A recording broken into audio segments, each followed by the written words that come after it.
Hit a bump and your car should leap like a trampoline. It doesn't. Somewhere under each wheel, a sealed tube is swallowing that jolt and quietly turning it into warmth. No springs visible here doing the calming. Just oil, a piston, and a few small holes. Tonight we slice one open and watch a single bump get tamed, stroke by stroke. This is the shock absorber. Start with the spring. It holds the car up and softens the first hit, squishing down as the wheel rises. But a spring is a terrible quitter. Compress it, and it springs back, overshoots, sags, and springs again. Left alone, one pothole would set your car rocking for half a block.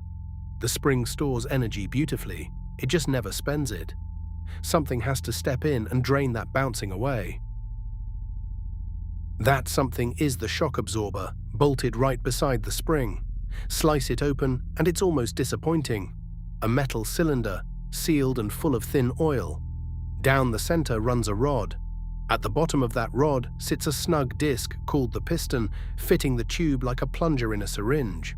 Wherever the wheel goes, the rod follows, dragging the piston up and down through the oil. Nothing here is exotic. The magic is in how the oil refuses to move. Look closely at the piston and you'll find it's not solid. Drilled through it are a handful of narrow passages, each one smaller than a pinhole. Thin steel discs cover them like spring-loaded lids. When the piston shoves down, oil on the bottom has nowhere to hide. It can't escape around the tight edges of the disc. Its only exit is up through those little holes, squeezing to the other side.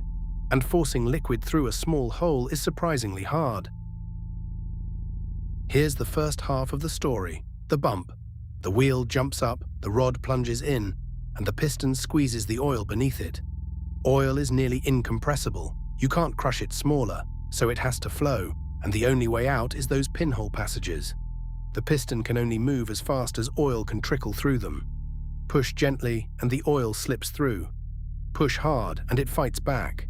The faster the bump, the stiffer the resistance. So where does the jolt go? Watch the oil. Dragging it through those narrow holes makes the molecules rub and churn against each other and the walls.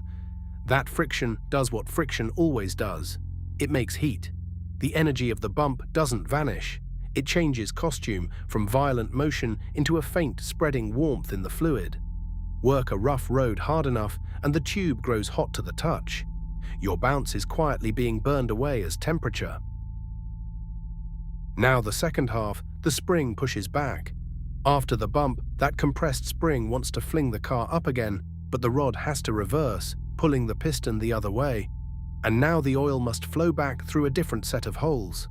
These rebound passages are usually tighter still, so the spring's eager return is held on a short leash. Let out slowly instead of snapping. The car rises once, calmly, and stops. No second bounce. Those steel discs over the holes are cleverer than they look. At low speeds, oil sneaks through small bleed slots, so gentle dips feel soft and forgiving. Push harder and the pressure lifts the discs, peeling them open to expose more passage and bleed off the spike. The damper reads the speed of the wheel and answers in real time. Soft for a smooth highway, firm for a sharp edge. One simple stack of springy washers, tuning the ride moment by moment. There's a hidden problem. The rod itself takes up room, and as it dives deeper into the tube, it displaces oil that needs somewhere to go. There's also the foaming risk. Yank oil around fast, and it can whip into froth, full of bubbles that squash like air and ruin the damping.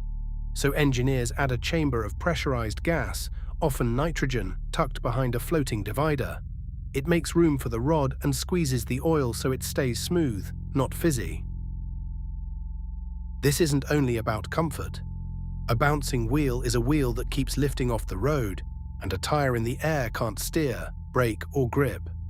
By killing the bounce fast, the damper presses each tire down and keeps it kissing the pavement through every ripple. That's traction you feel as control.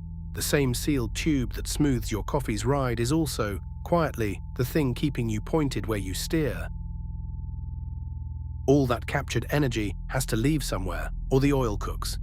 The tube's metal body acts as a radiator, passing the warmth to the air rushing past as you drive.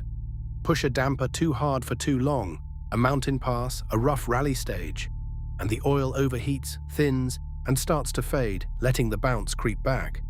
So bigger jobs get bigger tubes, fins, or separate reservoirs just to keep their cool. Let's run the whole stroke. A bump lifts the wheel and drives the rod down. The piston squeezes oil that can't be crushed, forcing it through pinhole valves. The valves flex open with speed, metering the flow. That struggling oil heats up, so the bump's energy leaves as warmth. On rebound, tighter holes leash the spring, killing the second bounce. A gas charge keeps the oil firm, and the tube sheds the heat. Bounce in, heat out, every single mile.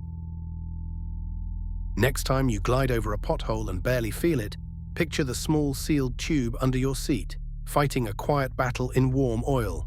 A bump went in, heat came out, and you stayed pointed exactly where you aimed. No drama, no bounce, just oil and a piston, spending the energy a spring would only hoard. That's the shock absorber, motion, tamed one stroke at a time. We'll see you at the next cutaway.